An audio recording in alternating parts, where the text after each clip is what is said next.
In the name of Allah, who is most beneficent and the most merciful. Assalamu alaikum students. How are you all? Hope so you all will be fine. I'm also fine, alhamdulillah. So today we are going to start our new unit, unit number 5, and the unit name is gravitation. Firstly, I will give you a little introduction about the gravitation. The first man who came up with the idea of gravity was Isaac Newton. He was sitting in 1665 under a tree and thinking about something, that how planets and revolve around the sun. Suddenly an apple fell down from the tree which he was sitting. So he then it came into his mind that how an apple fell down towards the earth. There should be definitely some force that attract the apple or other things towards the earth. So that time he called that force is called gravity. So the whole chapter is about gravitation. So we will start our lecture. The force of gravitation. On the basis of his observation that Isaac Newton was made, he made a broad study on this concept, that how why apple fell down towards the earth. So on the basis of his observation, Newton concluded that the force which causes an apple to fall on the earth and the force which keeps the moon in its orbit or of same nature, like the force that keep moon moving around the other orbits, and the other orbits are going to move around the sun. There must be some force that acts upon that thing, and that force is same which is acting upon apple.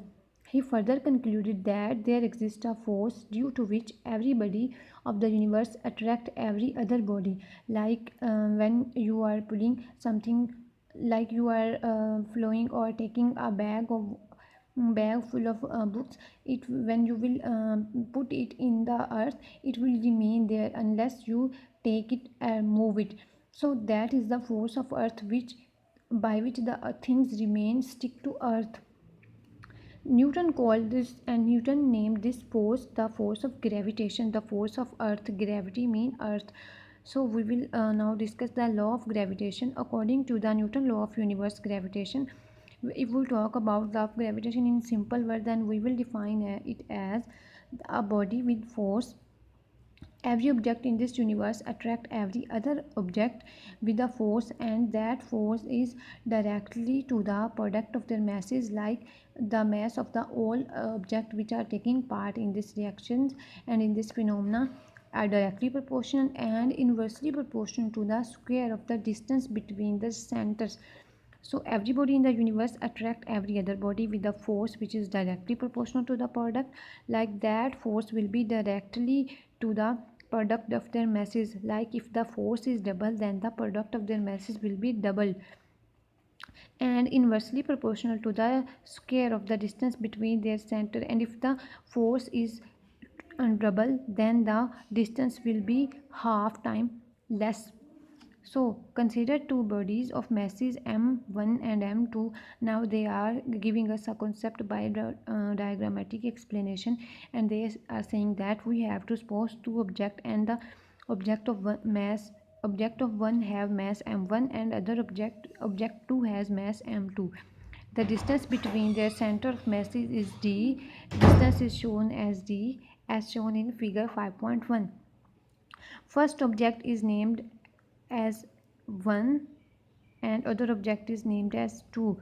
The mass of object m1, mass object 1 is m1, and the mass of the object 2 is m2, and that is the distance between center of the two objects, and that will be square, and the distance will be inversely proportional. When force is double, distance will become double time less, and when the force is increased, the mass will be double time increase, because force is directly proportional to masses, and then force is inversely proportional to the square of the distance between the center, that is the central point, and that is central point and distance. So we can take by on the basis of these things we can make a equation.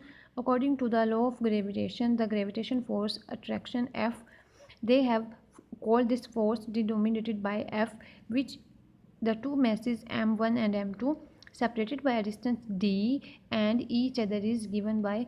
On the basis of this we can form equation that force is directly proportional to m1 and m2. These are the masses m1, m2, and force is inversely proportional to, you have been familiar with the rules of maths. When we have to something inverse, then we will write it in the form of or over. So is inversely proportional to square of the distance, or distance square. So when we will join both these equations, we can write is force is directly proportional to m1, m2, inversely proportional to d square. Or we can write it as f directly proportional to m1, m2, or d square. Here these directly proportional is a constant.